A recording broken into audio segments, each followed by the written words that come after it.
Alô, pessoal, estamos aqui com mais um Homens de Terno. Novamente, a presença do nosso amado amigo aqui, o Kaique. Obrigado, Kaique, por estar aqui novamente e aceitar o meu convite. E também estamos aqui hoje com o André Osório, né, André, que hoje é vice-presidente da ABEM.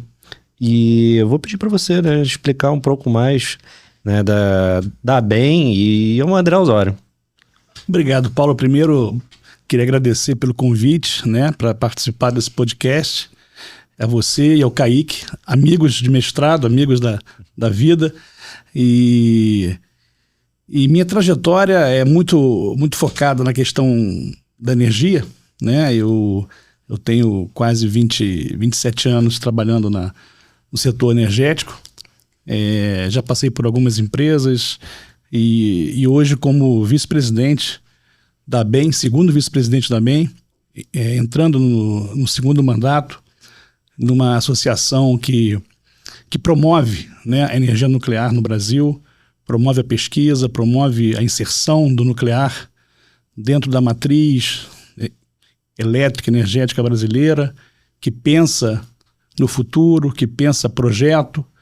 E, junto a isso, eu também estou como chefe de gabinete da presidência da Eletronuclear, uma empresa que eu já trabalhei, já na década de 90, voltei.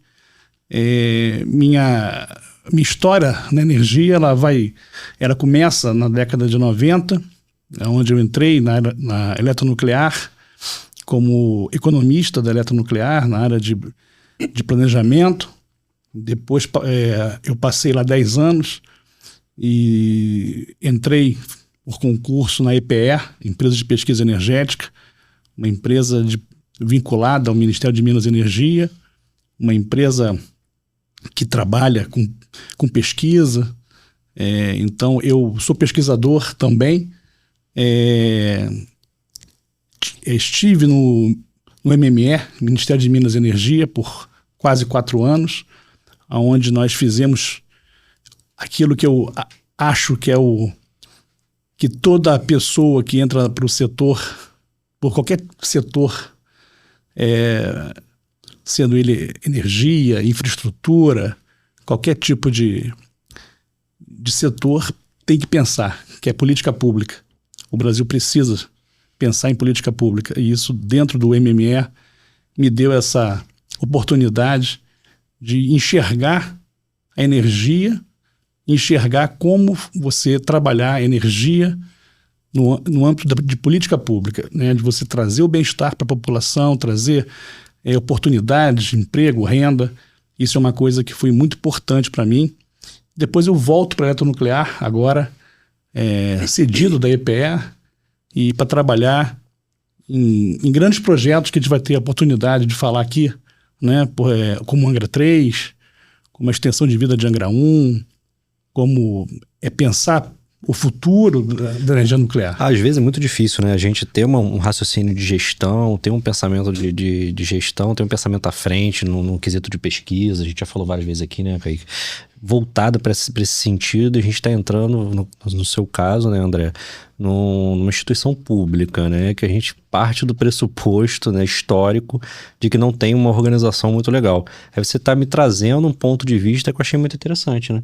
Que ele está querendo, né, e trabalhando afinco para trazer uma solução mais de raciocínio, uma coisa mais plausível, né, André? Não, perfeito. A gente tem a responsabilidade por trabalhar dentro de uma empresa na saúde empresarial, né? A gente precisa enxergar a empresa, né, numa ótica de performance, né, de uma empresa que dá resultado, que dá lucro, que dá...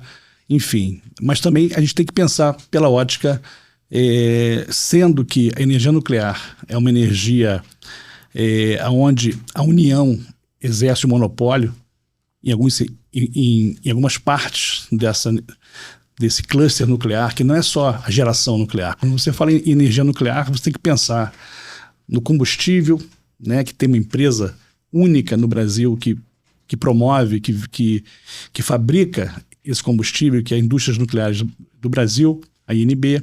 Você pensa na questão fabril, né, que tem a Nuclep.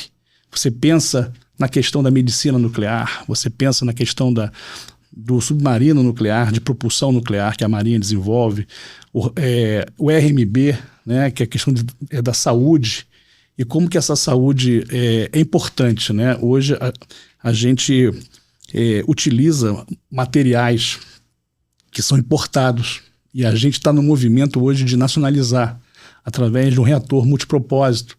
Então isso tudo, a gente se sente um pouco participante, né? Porque a energia nuclear, nós como geradores dessa energia, a gente tem uma parcela importante desse cluster, né?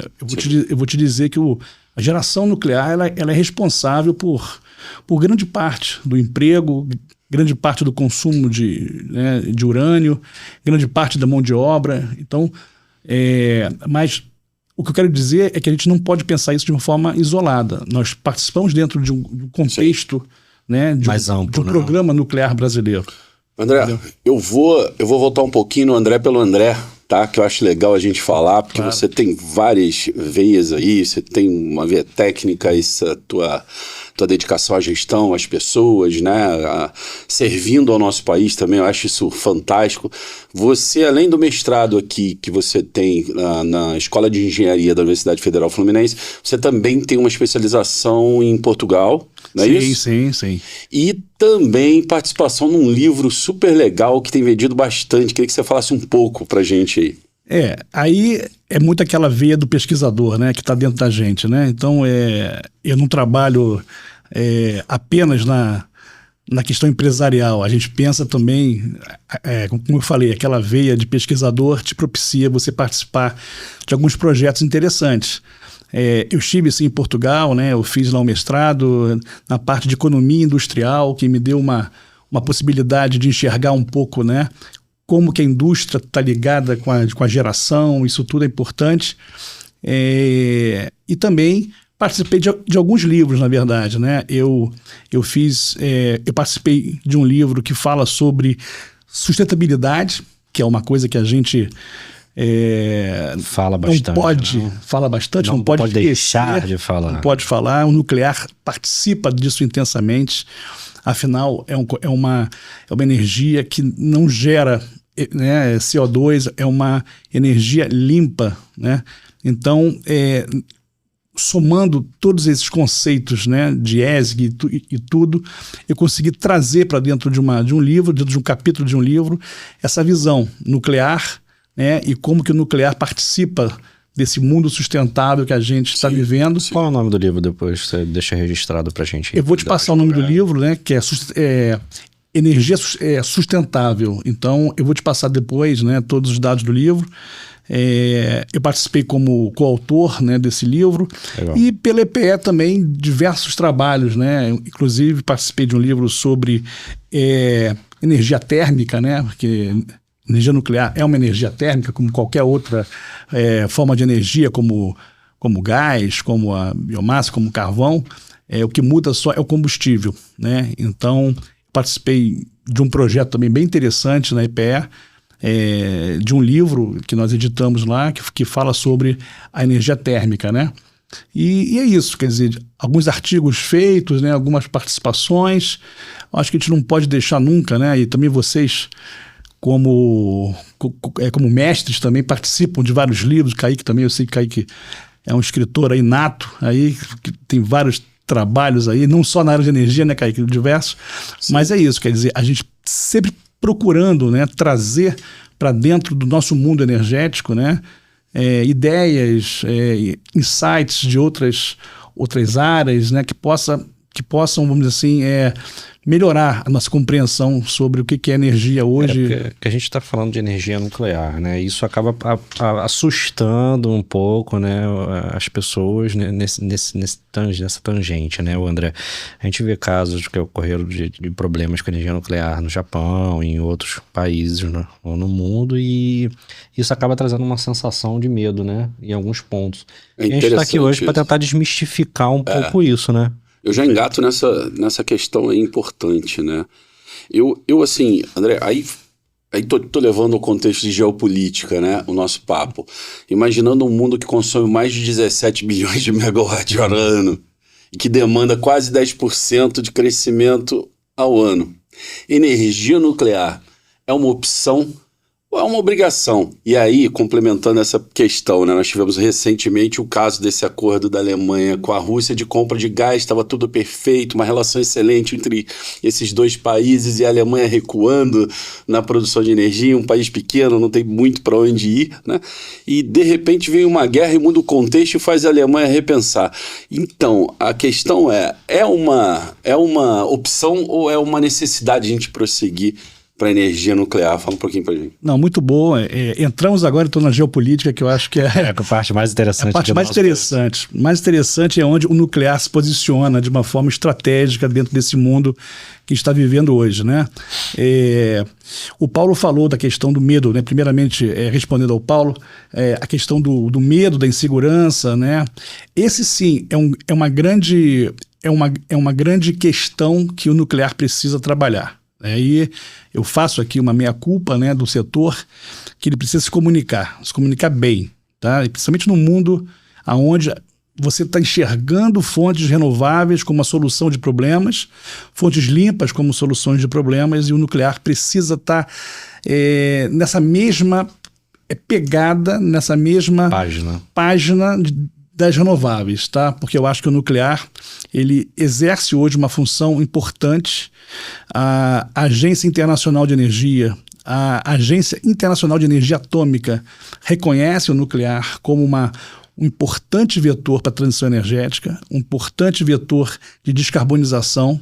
Eu acho que a questão do medo, né? Quer dizer, isso é muito voltado ainda por questões ideológicas, né? Existe sim hoje uma questão que eu acho uma questão, vamos dizer assim, uma discussão vazia, onde você fica competindo entre fontes. Porque a minha é melhor, a minha é pior, a minha é mais... Um cabo de guerra, né? Cabo de guerra entre renováveis e fósseis, que aí a gente entra nessa questão que o Kaique levantou. É uma obrigação ou é uma opção? Eu fico na opção. Nuclear, para mim, é uma opção. É uma opção onde você precisa, vamos dizer assim, precificar a fonte. Você precisa dar as mesmas condições na comparatibilidade das fontes, né? Aonde eu quero chegar com isso? Não existe fonte boa, fonte ruim. Sim. Não existe fonte que não cria problemas ambientais. Que seja perfeito, não seja perfeito. É o petróleo, sim, junto com gás, é a biomassa, é a questão eólica, é a questão solar, é a hidroeletricidade. O nuclear, o carvão, que hoje é demonizado no mundo, a gente sabe que a gente consegue gerar carvão sem poluir, né? Eu participei de vários trabalhos sobre carvão no Ministério. Você consegue trabalhar com captura de CO2, assim como o petróleo, você consegue trabalhar com capturas de CO2. Sim. Então você consegue hoje gerar completamente limpa. Tem um preço a se pagar tem um preço. Pela renovabilidade, pela não poluição, pela fonte limpa, tem um preço. Que esse preço ele é precificado e ele é computado dentro de uma cesta de opções, né? Então, eu acho que é uma opção, nuclear é uma opção interessante, né? Você consegue hoje, vamos dizer assim, se você pegar dentro do mapa, né? E estamos aqui falando sobre geopolítica, eu estava até conversando com vocês antes de começar, que se você pegar hoje os países que estão na frente dessa corrida nuclear, na área de geração, você enxerga ali alguns países importantes, né?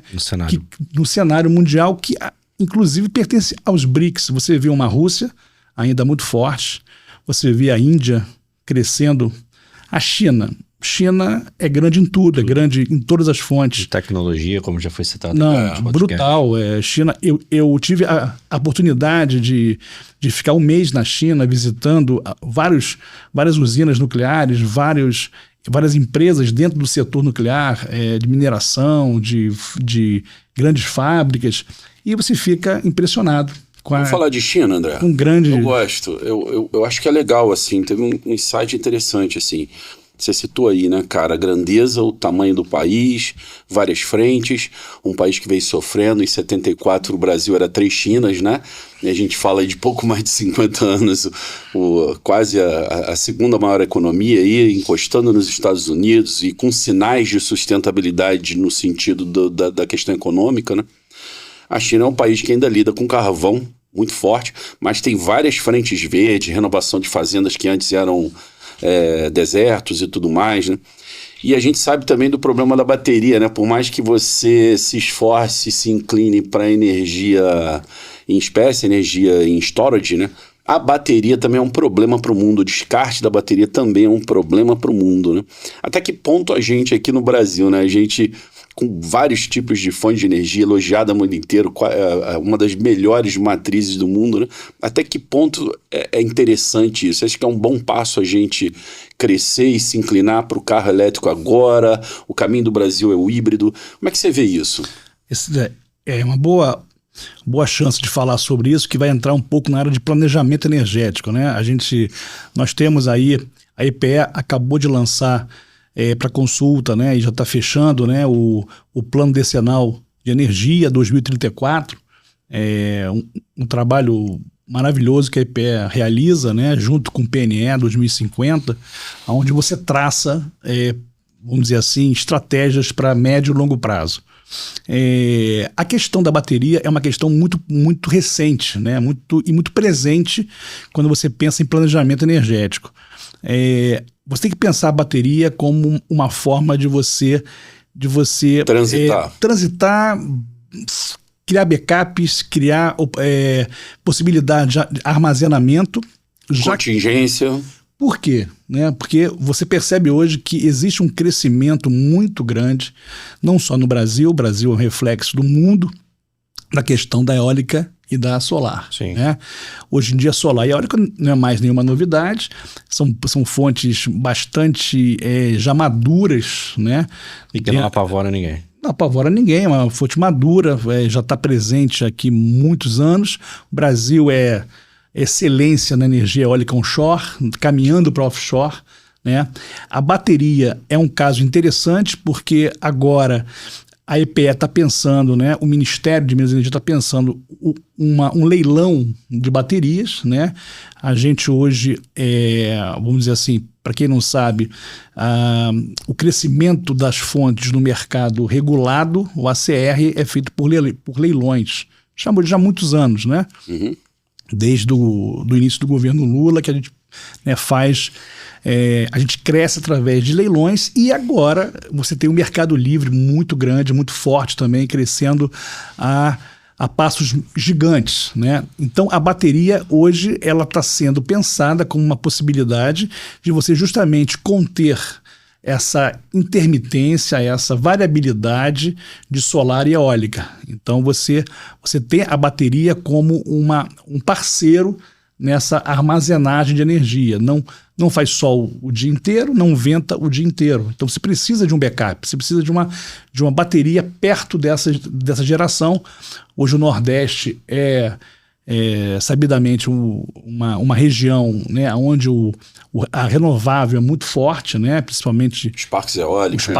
Né? Eu tive agora em Natal, é impressionante, onde você olha tem parque eólico e realmente está presente no mundo hoje. Então, a bateria, eu acho que ela veio, ela chegou no Brasil e agora ela vai passar pelo estágio de maturação, né, de adaptação, de crescimento, como todas as fontes tiveram. Falando um pouco sobre veículos elétricos, né, que é importante. Você falou em China, a China é grande em tudo. Acabou dando uma certa explodida aqui no Brasil. Impressionante, né? Impressionante.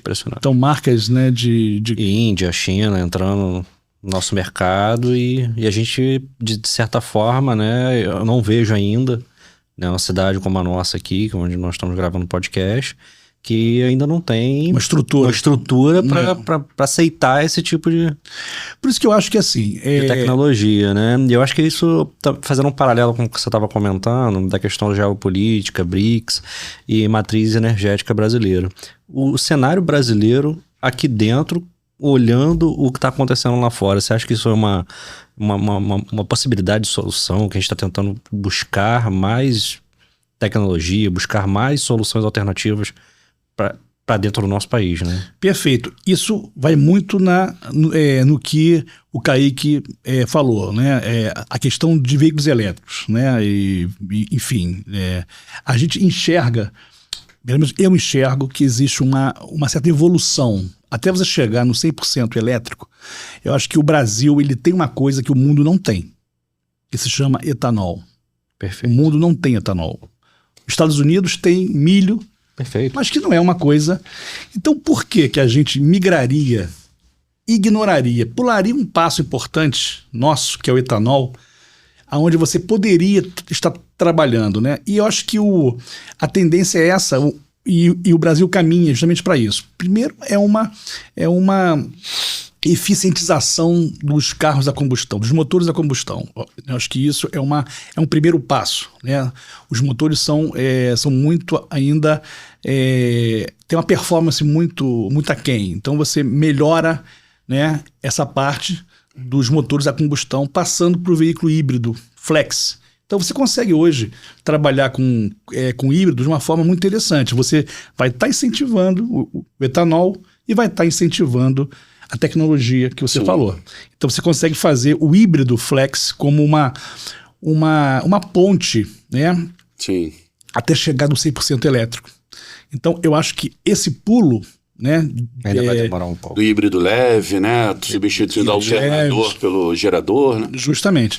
Então você tem aí um meio campo ali que você pode explorar bastante, né? Que é justamente o que eu falei, explorar o que nós temos hoje de grande potencial, que é o etanol. Porque não tem receita para o mundo inteiro, né, André?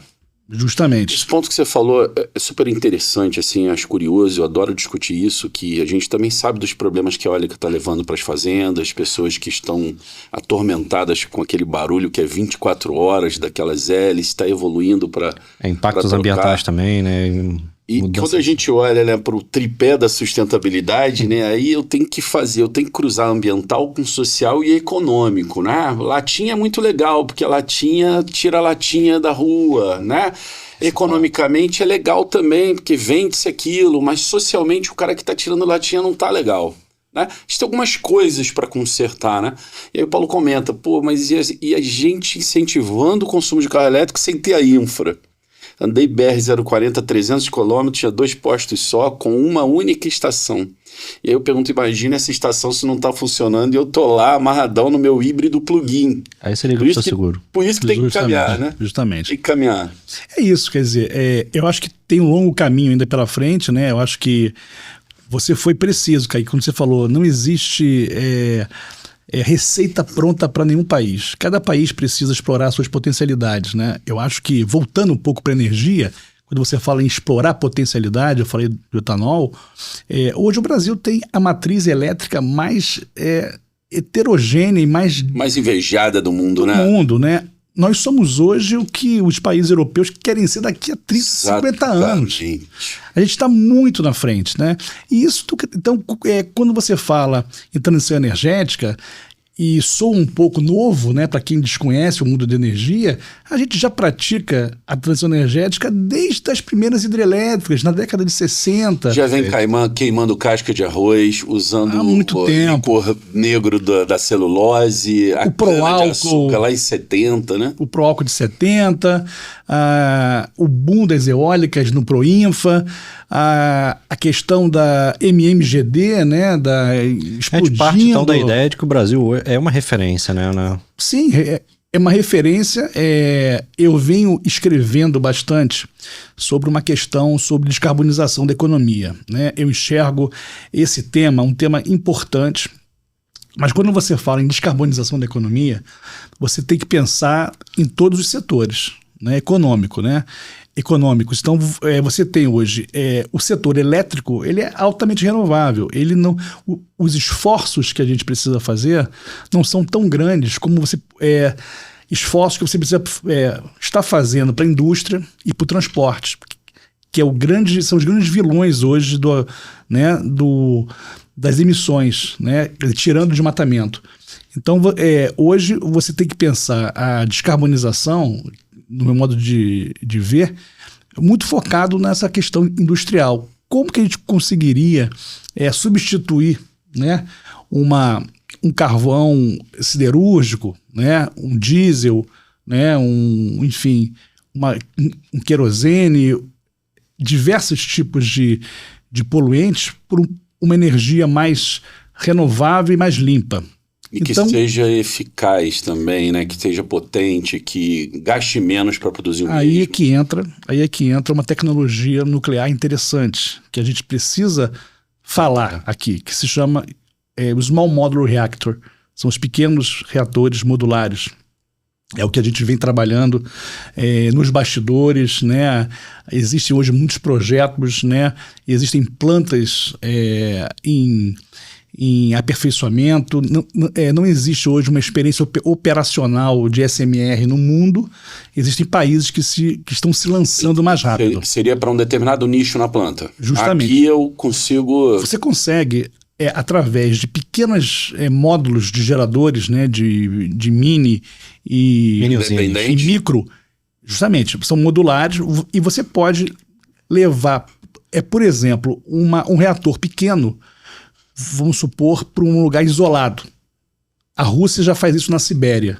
Ela levou um reator, né, pequeno ainda, em teste, lá para a Sibéria, onde você gera energia para uma comunidade. Você pode pensar isso... Uma pequena cidade. Aqui no Brasil. Irrigação. Você pode colar um microreator dentro de uma indústria. Você pode contratar essa energia pelo mercado livre, de livre negociação. Você não precisa fazer leilão de energia para poder contratar essa energia. Existe uma série de desafios ainda do SMR, né? Ele é muito promissor, mas falta ainda um framework regulatório que possa abraçar essa tecnologia. Você precisa base para a gente poder você precisa dar segurança a essa geração, porque você vai estar levando um reator nuclear para uma cidade isolada, né? Questão de segurança, questão de gestão, pessoas, treinamento. Isso tudo tem que ser pensado, né? Mas isso é uma tecnologia que está altamente sendo discutida no mundo, né? Altamente madura em termos de discussão hoje. Agora, ela precisa se materializar. É limpa e é viável. Precisa pensar numa cadeia modular. Precisa pensar numa cadeia logística, né? Precisa pensar em alterar uma matriz também industrial, né? Agora, você tocou num ponto interessante da carbonização, da questão da comercialização também, né? Então, assim, quando eu olho para toda essa linha de desejo mundial de net zero, e quando eu olho para o Brasil não precisando tanto se encaixar nessa curva, né? A gente sente um pouco a nossa dor aqui, porque se nós fôssemos a França, talvez a gente tivesse mais espaço de fala, dizendo, cara, invejem a gente, né? Já está melhor do que todo mundo, e mesmo assim a gente entra, né, nessa corrida, e nem acho que não deva entrar, né? Mas como que você vê isso, assim, você, na questão do crédito carbono, né? Eu vou e consigo reflorestar, consigo gerar crédito de carbono, e aquilo me permite que eu faça uma extração ou altere meu processo produtivo, gerando mais carbono, né? Como é que você vê esse equilíbrio? Isso também tem que ser regulado, né, André? Senão fica uma festa, né? Não dá uma sensibilidade de que agora eu posso poluir porque eu gerei crédito. E o pior, né? Quando eu olho para escopo 1, escopo 2, escopo 3, quer dizer, o escopo que sou eu, meu processo produtivo, meu fornecedor e quem consome de mim. Quando eu olho para essas três linhas, eu falo, eu estou tranquilo vendendo meu produto que vai poluir pelo cidadão, que ele é embalado em caixa plástica, porque eu estou bem aqui comigo, gerei crédito carbono e eu posso gerar. Não é uma coisa... Esse balanço não é um pouco estranho ainda de aceitar? Sim, eu acho que sim. A questão da economia do carbono, né, se falando em crédito de carbono, ainda não está muito regulada no Brasil, né? Você tem hoje formas de você mitigar, né, essa questão. Você vê o que você falou é bem interessante, porque quando você pensa em toda a cadeia, então agora eu posso poluir por poluir, né? Porque eu sei que vai abater lá na frente. Ou criar uma uma mitigadora, né? E hoje acho que está sendo estabelecido um limite para mitigadora, né? Mas ainda assim é muito, né? Eu criar uma mitigadora que não tem relação nenhuma com o meu vetor ou minha cadeia logística e eu estou utilizando, que é o caso do exemplo de replantio, né? De uma fazenda e não tem uma relação específica, né?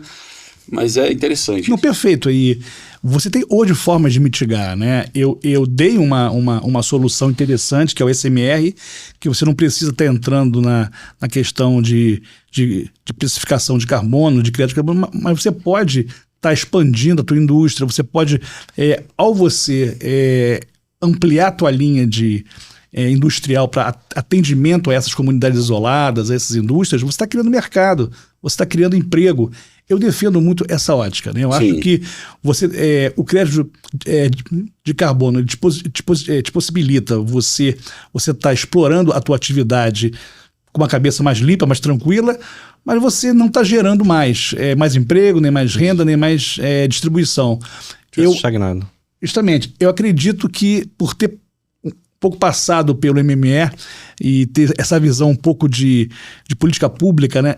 Eu acredito que a gente precisa crescer, né? A gente precisa gerar renda, a gente precisa desenvolver o país em termos sociais, tecnológicos, geração de emprego. Nós temos uma situação dentro da área nuclear muito, muito interessante, né? A gente consegue minerar urânio, a gente consegue construir usina, a gente consegue operar usina, a gente consegue ter uma indústria forte, né, nuclear, que é a Nuclep.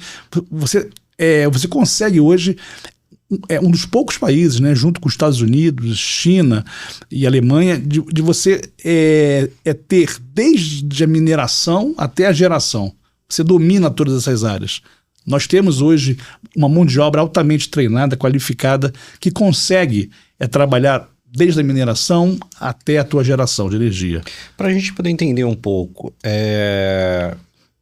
uma usina Angra 1, Angra 2, qual é o potencial de geração de energia elétrica em termos de comparação de alimentação de uma cidade, por exemplo? Você tem uma métrica para isso? Nós temos sim. Nós temos duas usinas hoje operando, né, dentro do território brasileiro. Estamos indo para a terceira, né? Se Deus quiser, estamos aí à vésperas do CNPE, que vai decidir sobre Angra 3, né? Dia 18 é o que o MME divulgou, vai ter uma reunião extraordinária do CNPE, né? Que é o Conselho Maior, né, Energético Brasileiro, onde participam de 14 ministérios, aonde você vai definir sobre Angra 3. Angra 1, a gente entrando em Angra 3 já. Perfeito. Angra 1 e Angra 2 hoje, ela gera um montante de energia, basicamente, comparativamente a 40% do consumo do Rio de Janeiro. Nossa. Então, hoje nós temos em Angra dos Reis, né, a central nuclear, Almirante Álvaro Alberto, que gera 40% do consumo do Rio de Janeiro, tá? Apenas duas usinas geram um consumo de 40%. 40%. Isso de forma comparativa, né? Porque a gente sabe que a nossa pode energia... até comercializar. Isso. Ela vai para uma rede, de um sistema interligado nacional. Então você gera uma energia que está contratada, mas ela entra dentro de uma rede, né? de uma distribuição nacional, né? E nós temos hoje um sistema de transmissão magnífico dentro do nosso país. Se você pegar, né? Isso é um exercício interessante. Se você pegar a nossa malha de transmissão do Brasil e você plotar ela no papel de forma que ela fique deitada, ela vai de Portugal até a Rússia. Nossa. Comparativamente. Então, nós temos hoje vamos dizer assim, uma rede de transmissão fantástica, né?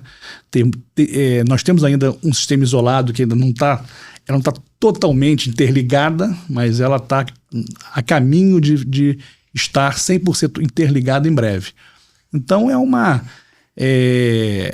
em termos de geração de energia, né, nós temos aí então uma potencial enorme, e com o Angra 3 você sai de 40% vai para 60% do Rio de Janeiro. Né? Também para fins comparativos. Fins comparativos. Então você tem hoje você torna, entre aspas, o Rio de Janeiro, que é uma cidade que... É a segunda cidade mais populosa do Brasil. Que eu brinco que Deus é carioca, Deus é flamenguista e Deus é uma entidade que foi muito benevolente com o nosso Brasil, com o Rio de Janeiro. Porque o Rio de Janeiro, ele tem vento, tem sol, ele tem nuclear, ele tem água. E ainda tem mais espaço. Petróleo e abundância, e enfim. Mar, montanha. Você tem todas as condições, tem sol, então você tem todas as condições necessárias para ser uma cidade altamente desenvolvida em termos de energia. Entendeu? Então, eu acho que a gente pode dizer que a nossa matriz energética consegue se enquadrar perfeitamente no estado do Rio de Janeiro. Completamente, né? Então, nós temos... e poderia ser melhor se nós tivéssemos um interior forte em termos de biomassa, coisa que se perdeu um pouco para São Paulo, para Mato Grosso, para o sul do país. Nós poderíamos ter hoje uma bioenergia pujante dentro do Rio de Janeiro, mas eu acho que a Secretaria, né, de Energia do Rio de Janeiro, né, e que é uma secretaria inovadora, né, eu tenho amigos lá, abraço até para o João Leal, que é um grande parceiro, grande amigo da Secretaria, que se chama hoje Cenemar, né? Secretaria de Energia e Mar também, porque você tem uma economia do mar muito forte. Então, eles estão fazendo um excelente trabalho, nos ajudando, né, bastante na questão de Angra 3, enfim, de uma série de ações. Eu gosto muito dessa ideia, né, de ter uma fonte de geração de energia produzida por Angra 1 e Angra 2 de forma limpa, de forma consistente, dentro de uma matriz energética onde o mundo entende que é uma solução viável, né, e que consegue atender 40% da nossa energia necessária para sustentar o estado do Rio de Janeiro. Justamente. Entrando nesse ponto do Angra 3, dia 18 que você falou, vai ter a reunião, né, e essa reunião ocorrendo tudo bem, pelo seu ponto de vista, é uma virada de chave interessante para a gente começar a ter mais esse raciocínio dessa exploração de energia nuclear no Brasil? Totalmente, Paulo, totalmente. É uma virada de chave demorada, longa, sofrida, de muitos anos. A gente sabe que Angra 3 ela já passou por diversas situações, né, políticas, técnicas, decisórias, né, que eu acho que não dá mais para esperar, não dá mais para se prolongar. Ela já está parcialmente construída. Né? Ela está com 65% da obra civil praticamente pronta, falta a parte eletromecânica, falta uma série de componentes ainda, mas nós temos hoje uma expertise que nós brincamos lá na Eletronuclear, que nós não gostaríamos de ter, que é uma expertise de ser uma empresa altamente capacitada na guarda de materiais, né? Nós temos hoje um depósito, né, onde nós estocamos lá todos os materiais necessários já comprados, né? Tem uma parte mais de forjados pesados que estão guardados lá no CLEP, e temos hoje um espaço dentro da central nuclear, onde nós temos uma quantidade muito grande de materiais já comprados, né? Nós sabemos que Angra 3... Peças de reposição e mesmo peças né, de montagem, né? Então, nós adquirimos ao longo desse histórico de Angra 3 um volume muito grande de material que ele está estocado, né, de uma forma muito profissional, né, muito, vamos dizer assim, hermética ali, né, onde você garante que uma peça comprada na década de 80 ela se mantém atualizada e pronta para ser utilizada em Angra 3. né? Angra 3 é uma tecnologia igual a Angra 2, né? É uma usina PWR de 1.405 megawatts elétricos. Ela é um pouco maior do que Angra 2 em termos de potência. É uma usina que será totalmente digital, né? Na sua operação moderna, né? Nós temos uma usina analógica, que é Angra 1, nós temos hoje uma usina híbrida, que é Angra 2, e vamos ter uma usina totalmente digital em Angra 3. Uma usina que vai proporcionar na sua construção cerca de 15 a 20 mil empregos diretos e indiretos, né? Você movimenta a economia local, você movimenta a questão toda que envolve os players, como eu falei, né? Você vai envolver a INB, você vai envolver a Nuclep, vai envolver a Marinha, uma série de atividades. Você consegue mover um ecossistema de gestão. Totalmente, né? Dificilmente uma fonte de energia emprega tanta gente como a área nuclear, né? Você tem hoje numa planta típica em qualquer país do mundo, você tem 500 pessoas operando uma planta nuclear, 500, 600 pessoas. Então, fora o indireto aí, fora a cadeia autossupridora que isso fomenta, né? Logística. Justamente. Então, e também você traz uma ideia muito interessante de nacionalização. Sim. Né? Eu acho que esse governo ele tem uma visão muito de nacionalizar uma série de atividades. Eu acho necessária, né? Você não pode perder essa mão de obra, você não pode deixar isso passar, esse movimento. Como eu falei, nós temos 2 grandes instrumentos de planejamento energético no Brasil. Nós temos um plano decenal, um plano nacional. O plano nacional de energia, o último que foi feito, e eu estava lá no Ministério quando nós fizemos o plano, que é o PNE 2050, o 55 está sendo feito, né? Deve ser em breve anunciado, mas lá atrás nós já prevíamos as usinas de construção operando, Angra 1, Angra 2, Angra 3 e mais 8 gigas de energia. Então, quer dizer, que seria mais ou menos 8 usinas a mais. Né? Isso é planejado dentro dos estudos do PNE. Né? Então, a gente... e aí, fazer uma ponte interessante. Né? Quando o Angra 3, que é o assunto da mesa, ela foi concebida dentro de uma vamos dizer assim, de um convênio Brasil-Alemanha, né, de um acordo Brasil-Alemanha, onde você previa 7 usinas, mais ou menos, a ser construída ao longo do tempo. O tempo se passou e a Coreia do Sul fez um acordo parecido com a Alemanha, de 7 usinas. Isso foi feito na década de 80, mais ou menos. Estamos em 2025. Qual é o retrato desses acordos? No Brasil, só saiu Angra 2, Angra 3 em construção e a Coreia do Sul com as suas 7 usinas operando. Então, essa é que é a grande questão. A gente precisa pensar o nuclear, e essa é uma frase que parece um clichê do setor, pensar no nuclear como um programa de Estado, não de governo.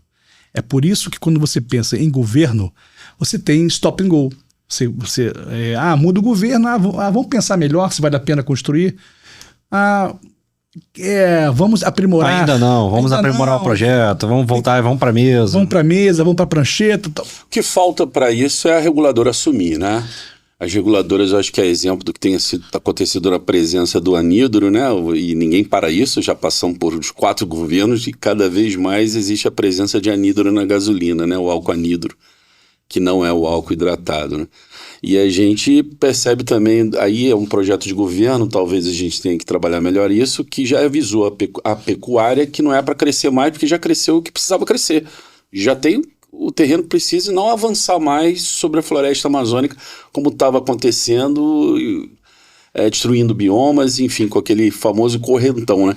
Aí o que falta pra gente transitar, você que já teve no Ministério e tudo, como é que isso se matura como um projeto de Estado? Isso é tão difícil, né, André? Como é que a gente faz isso sair de uma política de governo para uma política de Estado, exemplo do que aconteceu nos Estados Unidos, passou democrata, possível, republicano e continuou com aquilo. Né? Isso acaba sendo possível, né? Então, pois é, olha só, quando eu tive nessa minha viagem à China, né, eu achei interessante uma coisa, porque nós tivemos algumas reuniões com o governo chinês e eles nos mostraram, né, o plano quinquenal, né, um plano para 5 anos, né, e ele é sempre renovado.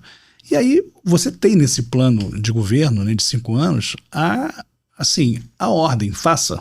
Eu quero que você, em 5 anos... Esteja pronto. Eu sei que o nuclear, ele é de longa maturação, né? Então, são 10 anos. Mas, como é um plano que vai andando com o tempo, ele vai dizendo só, em ano tal, eu quero que 20% esteja concluído. Em ano tal, mais X%. E você vai fazendo, né? Nós sabemos que a China ela tem uma flexibilidade ambiental muito, muito frouxa, né? Nós temos um rigor ambiental maior, né? Não vou aqui entrar no mérito dessa questão, mas nós temos hoje, como eu falei, mais uma vez repito, né, eu sempre levo para o planejamento, né, a minha fala. Nós temos hoje 2 grandes instrumentos, o plano decenal, o plano nacional, que são indicativos. São planos indicativos, não são determinativos. Então... Não quer dizer que eles vão ser executados dentro daquele tempo. É até difícil você garantir isso, né? Muita gente fala, poxa, mas tem que ser determinativo, tem que fazer... No Brasil é um pouco difícil, né? Muda governo, troca governo, outra pessoa, você não consegue, acaba ficando preso. Você não consegue fazer uma coisa fluir. Mas se ele fosse um pouco mais rigoroso em termos de cobrança de resultados, você conseguiria isso que o Kaique falou, de você garantir, né, que você realmente vai fazer, né? Então, e aí você deixa de trabalhar uma ideia de governo para trabalhar uma visão de Estado, né? Onde o plano está ali, você tem que cumprir aquele plano que você executou há 5 anos atrás, sob a pena de você se arrepender, porque se você deixa isso frouxo, você acaba tendo um custo maior de geração. Você acaba... A gente é mestre nos custos, né? Não é verdade? Ferrovia, uma série de questões aí. Justamente, quer dizer, Angra 3 ela poderia ter sido feita pela metade do preço, né? Então, quer dizer, mas por que hoje o preço está dessa magnitude? É justamente esse tempo, moeda, evolução da moeda, a questão do atraso da decisão. E eu não estou falando desse governo, não. Eu estou falando de todos os governos. É o risco Brasil, né? Sim. É o custo da não decisão que vem ao longo de todos os governos, né? De esquerda, de direita, de centro, não tem isso. O que importa é que agora nós estamos a um passo de poder virar essa chave realmente, concluir a Angra 3, né?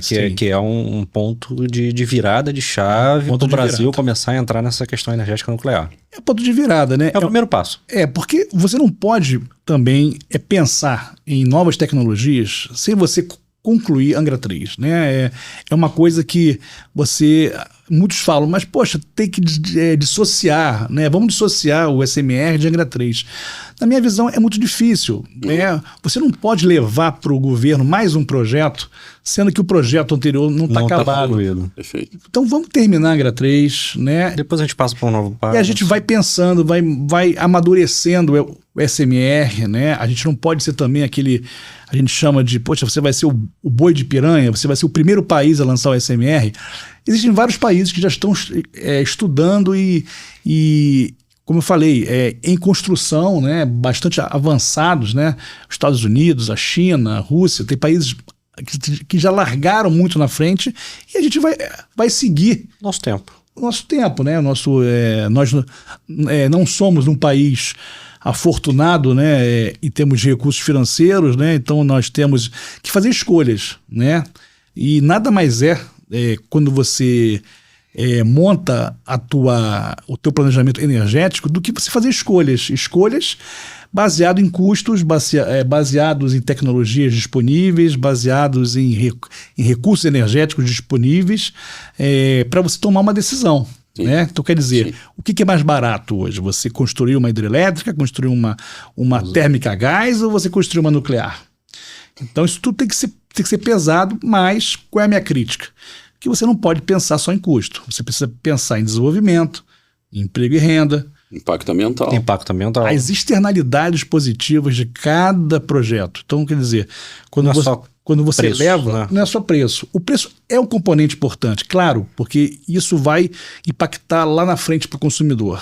Mas você tem que pensar também no que essa fonte está trazendo de benefício para o sistema econômico brasileiro, né? O que você vai estar agregando? Competitivo, soberania nacional.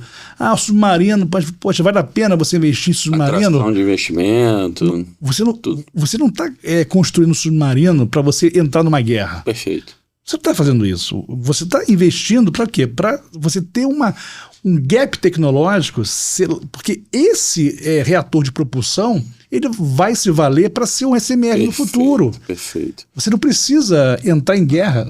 E a gente precisa sanar esses hiatos aí, né? A gente tem importado muito para isso, né? A gente não enriquece o urânio, né? O mundo acredita mais na gente do que a gente, né, André? Às vezes dá uma vergonhinha disso, né? Todo mundo elogia, fala o seu país. Eu falo, caramba, só a gente mesmo para falar mal do nosso próprio país. A gente recebe muita gente nas nossas usinas, né? Em visitas e tudo mais. Troca de aprendizado. Troca, aprendizado. Hoje nós temos organismos internacionais que nós somos filiados, somos obrigados a ser filiados, né? Sim. Nós temos uma organização de operadores, nós temos hoje uma fiscalização muito rigorosa da agência nuclear em Viena, assim como também tem o pessoal lá que fabrica o combustível da INB, também tem uma fiscalização muito forte da agência, e eles, quando visitam a gente, ficam surpresos, porque, poxa, um povo sofrido, né, como um povo brasileiro, um povo que tem uma educação não ampla para todo mundo, onde você tem lugares que você tem gente ainda que não tem energia elétrica e passa fome. Como é que a gente, com todas essas diversidades, a gente consegue hoje operar uma usina, a gente consegue gerar produzir um combustível que é urânio, que é o elemento combustível que vai abastecer as usinas? Como é que você consegue montar uma indústria pesada que você consegue suprir plataforma de petróleo, a Nuclep, né? Você consegue suprir torre de transmissão, você consegue hoje abastecer o que as usinas consomem. Como é que um povo tão sofrido como esse consegue ter uma capacidade tão grande? Isso com 2 usinas. Você imagina Estados Unidos, só para entrar voltando um pouco na geopolítica, né? Estados Unidos hoje é o país que mais tem usina em operação no mundo, né? Tem quase 100 usinas. Isso. Estados Unidos, México e Canadá tem 123. Quando você... E aí eu vou entrar naquela sua conversa do medo, né? Uhum. Você, quando vai lá para Disney, você pensa que os parques da Califórnia, se for a Disney Califórnia, se for a Disney Orlando, você imagina que 60%, 50% daquela energia vem do nuclear? Quando você vai a Paris, você vê a Torre Eiffel iluminada, você pensa que 75% da matriz francesa é nuclear? Então, quer dizer, cara, nessa geopolítica, né, você vê que o nuclear ele tem uma participação muito grande nesses países que hoje são países industrializados, de primeiro mundo. Esses países não têm medo de ser feliz, né? E a VEG nesse papel todo, né, cara? Importantíssima, né? VEG caminhou para o Nordeste, empresa também indo para os Estados Unidos, vendendo projetos nacional, Estados Unidos, nacionais. Tem tanta coisa para a gente se orgulhar, né? Você vê que você citou a VEG, né? Quer dizer, é uma empresa onde se firma parcerias com a questão eólica muito forte, né? Os motores VEG tem em vários lugares. Então é isso, quer dizer... O Brasil é rico em inteligência, rico em conhecimento, rico em tecnologia. A gente tem que desmistificar essa questão do nuclear e trabalhar fortemente em pesquisa e também em modelos de negócio, entendeu? Eu acho que variar o modelo de negócio, trazer mais coisa, né? Esse é um ponto interessante da nossa conversa aqui, porque e polêmico, né? E polêmico. Se você pegar os grandes países que hoje têm a sua matriz, onde o nuclear faz parte dessa matriz de forma considerável, a França, você tem a questão da EDF, que é uma empresa estatal francesa. Quando você fala em China, obviamente, estatal chinesa, a Coreia do Sul é estatal coreana, a Alemanha ela é um misto, Estados Unidos basicamente privada. Então você tem modelos de negócio, vamos dizer assim, hoje mistos no mundo. Então, sem entrar muito na polêmica do modelo de negócio, se vai ser privado, se vai ser público, eu acho que o modelo brasileiro ele chegou num ponto que a gente tem que repensar esse modelo. Entendi. Por quê? Porque o Estado hoje não é o Estado capaz de arcar com um custo, né, de uma construção de uma usina nuclear. É uma usina. O nuclear ainda é uma tecnologia cara, né, comparativamente a outras formas de energia. Caiu bastante, né? Nós tivemos uma oscilação, né? Quando os preços estavam caindo bastante, o CAPEX estava caindo bastante dessas usinas, houve Fukushima, onde você leva novamente, você precisa criar um ambiente de segurança, você repensa os seus fatores de segurança. Volta para a mesa. Volta para a mesa e fica mais caro. Então você precisa ter redundâncias nas usinas, né? Foi uma questão de um gerador diesel que ele foi levado, você não teve comunicação da usina de fora para dentro da usina e precisou desligar a usina. Então você criou uma série de questões. Não foi um acidente nuclear, foi um acidente operacional, de operação ali, de processo. Mas mais do que isso, foi um acidente ambiental, um tsunami. Sim. Que existiu sim uma questão de projeto, porque se esses geradores diesel tivessem ou afundado ou em cima de um morro, não ia ser levado. Isso tudo te faz repensar o teu projeto, fica um pouco mais caro, né? É por isso que de 2011 para cá subiu mais e agora está caindo novamente. Porque os aprendizados, as mudanças, elas foram internalizadas em cada modelo. Sim. Então, a fonte ainda é uma fonte cara em termos de CAPEX. Então, quer dizer, você... Volto a falar, comparativamente a uma usina a gás, uma usina tal. Então, você precisa repensar esse modelo de negócio. É um modelo mais eficiente? Esse? Aí é uma questão da gente abrir um outro fórum. Aí vale um programa só para discutir modelo de negócio. Eu já tô entrando nesse ponto até que você comentou da questões sustentáveis, né? E o que hoje a eletronuclear pensa, né, referente a isso em Angra 1, Angra 2, que tipo de projetos hoje a gente consegue visualizar isso?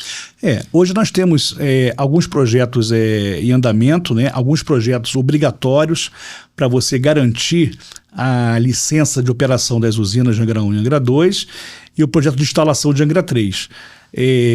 Nós temos algumas iniciativas que são obrigatórias e outras que são, vamos dizer assim, faz parte, né, de um rol de uma estratégia ambiental da empresa. Então nós temos hoje uma área de monitoramento ambiental, onde nós temos ali, abrigamos e temos uma espécie de um viveiro com tartarugas marinhas. E existem muitos animais que chegam via correnteza, que a gente tem ali um hospital para você cuidar desses animais. Nós temos hoje uma inserção regional bastante forte com a questão dos indígenas, a questão dos quilombolas. Nós temos hoje um hospital em Praia Brava, que é uma vila de funcionários, onde funciona um hospital. Eu estou aqui falando em nome da eletronuclear, agora tirei o chapéu da BEM, botei o chapéu da eletronuclear. Nós temos uma série de atividades sociais bastante importantes, porque nós temos uma comunidade de trabalhadores que estão ali no perímetro da usina, né? Vai muito além da obrigação, né? Nós temos hoje uma necessidade de criar para os nossos empregados um ambiente, vamos dizer assim, capaz de suprir uma cidade grande, né? Aqui nós temos hotéis, temos cinemas, teatros, né? E nós também temos que, vamos dizer assim, que na medida do possível, fornecer essa infraestrutura básica para que os nossos empregados possam criar seus filhos, possam morar com as suas famílias dentro das duas vilas que nós temos, que é em Praia Brava e Mambucaba. Então nós temos hoje ações, né, sociais bastante fortes junto aos hospitais da região, junto às escolas da região. Projetos sociais. Projetos sociais. Nós passamos sim por um momento de alta complexidade financeira na empresa, mas eu creio que isso seja um momento só passageiro, né? Com o Angra 3 eu acho que a gente vai elevar as nossas receitas, a gente vai conseguir estabilizar, né, os nossos custos. Acabar fazendo mais. E poder fazer mais, né? Eu acho que o objetivo é esse, né? Aí já pensando empresarialmente, né? Quer dizer, a gente precisa, vamos dizer assim, ter uma receita compatível com os nossos gastos, né? E obviamente, trabalhar para que esses gastos possam ser cada vez mais dentro da nossa realidade, né? Que é uma realidade hoje que você não tem mais uma Eletrobras aportando recursos como era antes. Nós éramos uma subsidiária da Eletrobras, como a Eletronorte, como Furnas, como Chesf, como a Eletrosul. Com a capitalização da Eletrobras, a gente deixa de pertencer a uma holding, nós entramos numa outra holding, que é a Embepar, e junto com a Eletrobras, que tem 30% do capital votante. Então, nós temos hoje uma situação que temos hoje 2 acionistas, né? Então, até é foco hoje de uma discussão da questão da saída da Eletrobras, né? Uma composição junto com o Ministério de Minas e Energia, né? Para solucionar essa questão da Eletrobras, que é uma questão que está na mesa hoje, né? Muito importante, que vai saindo ou ficando a Eletrobras, né? Com o Angra 3, eu acho que a nossa realidade, ela, como você falou, é uma virada de chave, em todos os sentidos, né? Na geração, na questão de você poder ter uma situação financeira mais estável, mais perene, né? Sem solavancos, sem dificuldades. Eu acho que esse o caminho, é o sonho, né? Legal. E é isso que o CNPE precisa pensar, né? Que por trás de uma decisão importante como essa, tem uma empresa que está por trás disso, que tem família, que tem gente trabalhando, que tem emprego, então quer dizer, isso tudo é uma coisa que precisa ser posta na mesa, né? É aquilo que eu falo, a gente precisa pensar na geração, a gente precisa pensar no desenvolvimento, precisa pensar no futuro, né, André? Emprego, na renda e no futuro. Acho que é isso. Acho que a mensagem que eu posso passar é essa, né? Acho que a gente está aqui Entrando nos nossos finalmente aqui, você acabou entrando nessa questão do emprego, né? Me fala um pouco sobre a questão do desenvolvimento profissional e como é que a gente pode fazer para embarcar nessa empreitada do futuro do Brasil na energia. Essa pergunta é fantástica, porque eu acho que toca, né, muita gente, né, que está na academia, né? A gente fez uma gravação com um professor, né, do Instituto Federal Fluminense nossa última gravação, e a gente tocou bastante nesse quesito do aprendizado e do ensino. Eu acho que casa perfeitamente com a minha pergunta para você. Então vamos lá.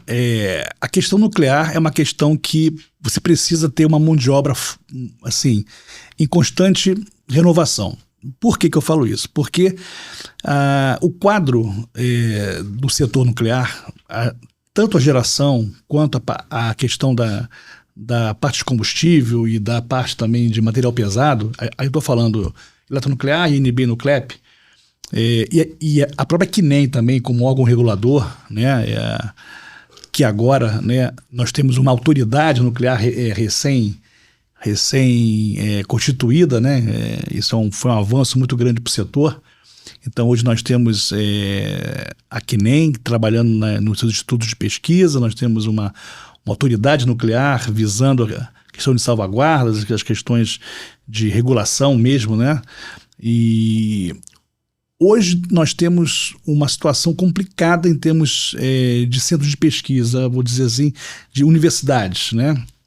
Hoje, basicamente, nós temos 2 universidades que alimentam a mão de obra, né? Que uma são os institutos de pesquisa, e eu incluo o IME, incluo outros institutos, e temos a UFRJ, que tem um curso de engenharia nuclear, né? Aonde nós temos, e eu não falei ainda da Amazul, né? Que peço desculpas ao meu amigo Newton, mas a Amazul é importantíssima para esse trabalho, e a Amazul, junto com a Eletronuclear, é onde você emprega o maior número de engenheiros nucleares. Então, a Amazul vem sendo uma grande parceira, né? Uma grande receptora de talentos e de pessoas do setor. Então, eu acho que nós precisamos, sim, estar incentivando a criação de novos centros de pesquisa. E aí, quando você pensa, por que nós só temos 2 centros de formação? Temos a USP também, que tem um centro lá de pesquisa. Por que nós temos tão poucos institutos de pesquisa na área nuclear? É fácil, né? É só pegar o histórico. Quantas usinas nós temos? O que nós... Então, quer dizer, nós temos aonde receber essas pessoas todas? Nós temos, sim, um quadro de pessoal já idade avançada, né? Um quadro com uma média, com uma faixa etária bastante alta, mesmo com concursos acontecendo e com programas de demissões voluntárias dessas empresas como um todo, você não consegue a velocidade de substituir. Sim. Aí você entra na questão de formação interna de mão de obra, né, de know-how tecnológico, que todas as empresas precisam ter uma visão muito, muito clara em relação a isso. Agora, você não pode ter universidades fortes se você não tem o setor forte. Sim. Então, uma coisa está ligada à outra. Diferente da Petrobras, por exemplo, que fomenta, você tem quantos institutos que trabalham petróleo você tem hoje no Brasil? Vários. Tem várias universidades que pensam petróleo, que pensam gás, que pensam petróleo, vários institutos. E assim deveria ser também com o nuclear. Mas aí você enxerga, você estudando, né, o desenvolvimento da cadeia, que é muito lenta, você também leva isso para a área acadêmica. Sim. E de pesquisa. Acaba não gerando interesse. Interesse, quer dizer... Um mercado que satura muito rápido, né? Eu lembro de uma amiga minha que falou assim, poxa, André, eu queria sua ajuda para conversar com a minha filha, porque minha filha ela quer fazer engenharia nuclear. E eu queria saber o que eu falo para ela. Porque na minha cabeça, eu queria que ela fosse uma engenheira química, uma engenheira materiais, elétrica, mecatrônica, mas ela quer fazer energia nuclear. Eu falei, olha, é interessante. É interessante porque quando a gente pensa o futuro, e aí eu volto a falar no planejamento energético, PNE, PDE, a gente vislumbra lá na frente mais usinas. A gente não vai parar só com a Angra 3. Hoje, o crescimento da energia elétrica desse PDE 36, que acabou de ser lançado, é 3,3 ao ano de crescimento da energia elétrica. Eu acho pouco, Kaique. Eu acho pouco. Tudo bem, é interessante para o momento que nós vivemos, mas reflete o baixo crescimento que nós temos hoje econômico. Porque existe uma elasticidade da demanda. Quanto maior for o PIB, maior é a tua demanda, maior a tua oferta de energia. Então, né, quer dizer, você tem que pensar nesse nível. Então, vamos dizer assim, está interligado. Quanto maior o crescimento econômico, maior vai ser sua demanda por energia, maior vai ser a tua oferta de energia. Perfeito. Então, hoje, o teu crescimento é 3,3 ao ano, em 10 anos. Eu acho pouco. Dá para fazer melhor. Acho pouco, né? Você considerando hoje... e aí é toda energia, tá? Energia é a cesta de energia que você está oferecendo, né? Ofertando à sociedade. Por que você não oferta mais? Existe um mercado livre por trás disso, existe um mercado de GD, de geração distribuída, que é muito forte também, que está fora um pouco desse mercado também, desses 3.3, mas eu acho que o 3.3 ainda está muito aquém do que a gente pode crescer. E eu acho que no momento que você tem um crescimento maior dessa oferta de energia, você vai ter a contrapartida de mais institutos, de mais pensamento, de mais formação. E aí eu falei com ela, olha só, deixa sua filha fazer engenharia nuclear, porque eu acho que lá na frente o mundo vai ser... Esses acordos vizinhos também, né, André? A gente tem muito compromisso, o Brasil, esses gigantes da América do Sul, a gente tem muito compromisso com os países vizinhos. O governo federal fechou agora com Vaca Muerta, né? Vai comprar o gás de Vaca Muerta na Argentina e vai salvar parte da economia argentina. A gente divide a usina com o Paraguai, já tem direito de 50% e vai comprar mais 20% porque eles não usam aquela energia lá, né? E vai comprar o preço deles porque na época não tinha um preço estabelecido. Eles já pagaram a dívida que eles tinham com a gente da construção, né? Porque a gente financiou. Então, assim, a gente também está aí ajudando os outros países. O gás da Bolívia, ajudamos há muito tempo a Bolívia. Quer dizer, essa geopolítica muito localizada também, né? A gente acaba não impulsionando internamente, porque a gente tem uma oferta geral, né? Nós somos os maiores, né? Uma oferta geral, né? Eu acho interessante isso. Aí trazendo isso para a área de energia nuclear. Você falou, né, do gás de xisto de Vaca Muerta. Eu estive até lá visitando, né? Achei fantástico, né, no tempo que eu estava no MME. É interessante, é um grande potencial de gás ali, não convencional. Agora, você não consegue hoje, por efeito constitucional, né, que tá muito ainda amarrado, você montar projetos binacionais de energia nuclear. Por que não? Né, se existe uma dificuldade hoje de licenciamento de uma usina no Brasil, você pode fazer ela numa fronteira e puxar energia para cá. Você pode. Então, quer dizer, a integração energética latino-americana, ela precisa ser pensada também nessa ótica do nuclear. Mas tudo eu acredito, né, ao meu ponto de vista, que o ponto inicial vai ser realmente a questão da conclusão de Angra 3, que vai trazer um raciocínio novo, tanto para o Brasil quanto para os países daqui do Sul, né? Isso, quer dizer, a gente passa junto com a Argentina, né? A Argentina também tem um projeto em construção que é a Tuxa 3. Eles têm também uma capacidade, está com 2 usinas em operação, indo para a terceira, está até mais adiantada do que nós. É uma usina, uma complexidade menor, assim, uma potência menor também. Mas eles têm uma visão também que o nuclear ajuda nessa composição da matriz deles. Mas é isso, quer dizer... Ou seja, estamos seguindo mesmo a linha do trem. É isso. E Angra 3, como você falou, volta a falar, é uma virada de chave, né? A sua expressão é perfeita, virada de chave mesmo, né? Você...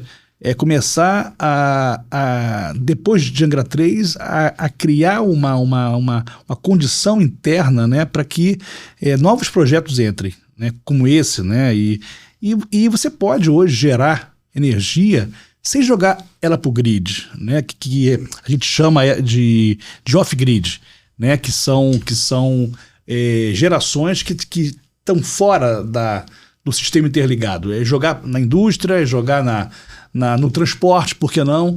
Né, você pode abastecer o teu transporte através de uma energia nuclear. Ou seja, né, é seguro, é limpo, gera emprego, vai ajudar o Brasil. E com as suas conclusões aí?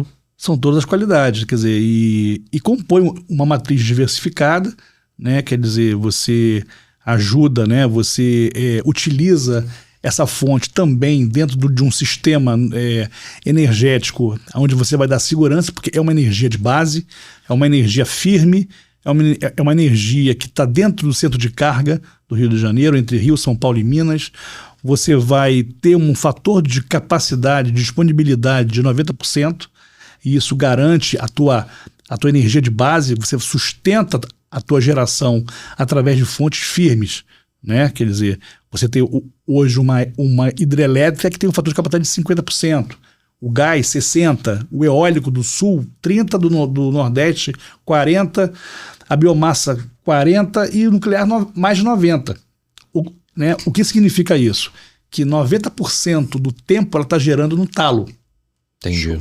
Ela está ou então, numa outra ótica, ela está disponível para despachar a hora que quiser. E ela não pode, o ONS, que quem controla, né, que é o operador nacional do sistema, ele tem os requisitos dele. Então, no despacho, o nuclear leva grande vantagem, porque é onde você tem um CVU, que é o preço do combustível é baixo, é o combustível que não tem oscilação de mercado, não é volátil.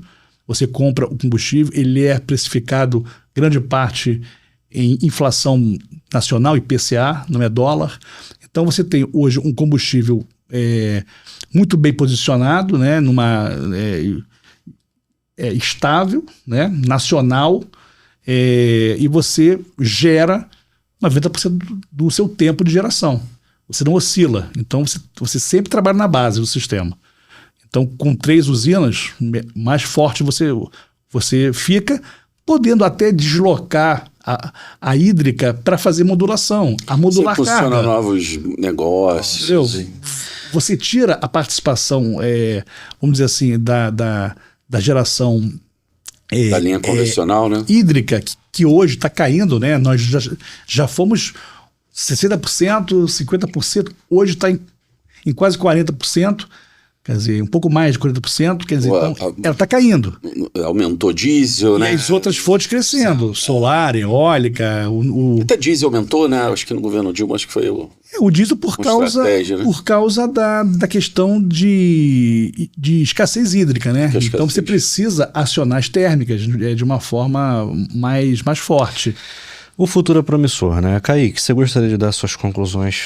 Cara, eu adorei o papo, eu sabia que não ia ser diferente, eu acho que esclareceu para as pessoas. Se quiser mandar uma mensagem pra gente aí, vai ser legal. Tô em constante conversa com meu amigo, é muito difícil porque eu dou azar e quase sempre que eu ligo ele tá dentro do voo, né? Falei, como é que você tá me atendendo? Eu tô no Wi-Fi aqui, cara, não me atende quando você estiver voando não, pelo amor de Deus.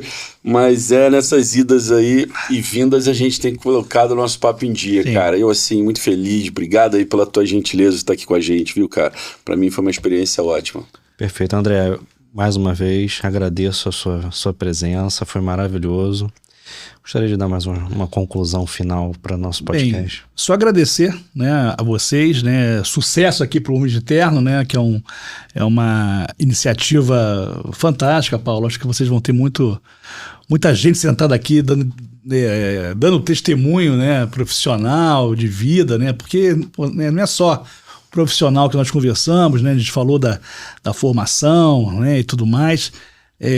Só agradecer, né, em nome da ABEM, da Associação Brasileira de Energia Nuclear, em nome também da Eletronuclear, né, mesmo estando aqui representando a ABEM, mas é sempre um prazer falar de energia e vocês podem contar comigo a hora que for. Vou estar sempre disposto aí a falar um pouco mais sobre energia, sobre a área nuclear ou qualquer outro assunto que a gente possa estar agregando e estar ajudando no debate, né, que eu acho que é o que a gente mais precisa, né, desmistificar fontes, jogar limpo com a sociedade, né, e transparência e trazer boas vibrações. É isso, obrigado. Eu, em nome do Homem de Terno e de todos os nossos participantes aqui, toda a nossa equipe comercial, nossa diretoria de gravação, aqui do estúdio podcast, do nosso amado Flávio, nosso diretor. Obrigado, diretor. E gostaria de agradecer todo o seu trabalho, todo o trabalho da sua equipe para trazer essa transparência para a nossa sociedade, para a nossa população, desmistificar questões históricas, né, e levar o nosso país para um futuro melhor, né? Que é esse o objetivo dos projetos que você está à frente hoje, né? Então, muito obrigado, fica o nosso muito agradecimento. E é isso, eu gostaria de agradecer também aos nossos patrocinadores do podcast, né? Estamos aqui disponíveis para conversar com todos, ouvir a opinião de todos. É um espaço aberto e muito aconchegante. Podem vir. E é isso. Muitíssimo obrigado e ficamos por aqui. Saudações nucleares.